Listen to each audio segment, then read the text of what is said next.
अधर्माभिभवात् कृष्णा प्रदुष्यन्ति कुलस्त्रियः स्त्रीषु दुष्टासु वार्ष्णेय जायते वर्णसंकरः संकरो नरकायैव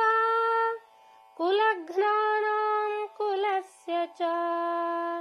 पतन्ति पितरो ह्येषां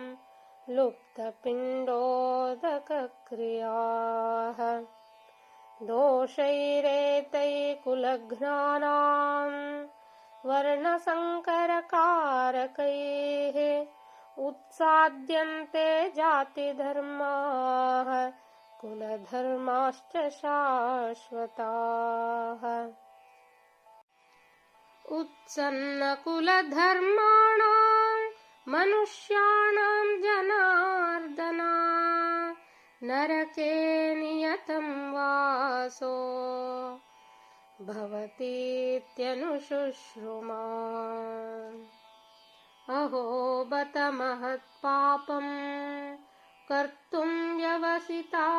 वयं यद्राज्यसुखलोभेन हन्तुं स्वजनमुद्यताः यदि मामप्रतीकारम्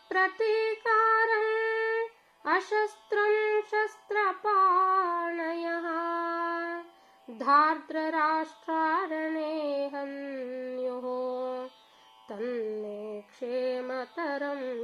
भवेत्। संजय उवाच एवमुक्त्वार्जुनः संख्ये रथोपस्थ उपाविशत्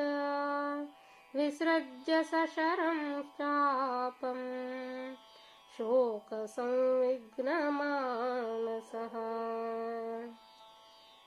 ॐ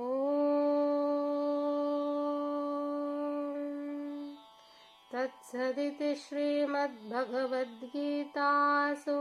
उपनिषत्सु ब्रह्मविद्यायां योगशास्त्रे श्रीकृष्णार्जुनसंवादे अर्जुनविषादयोगो नाम प्रथमोऽध्यायः।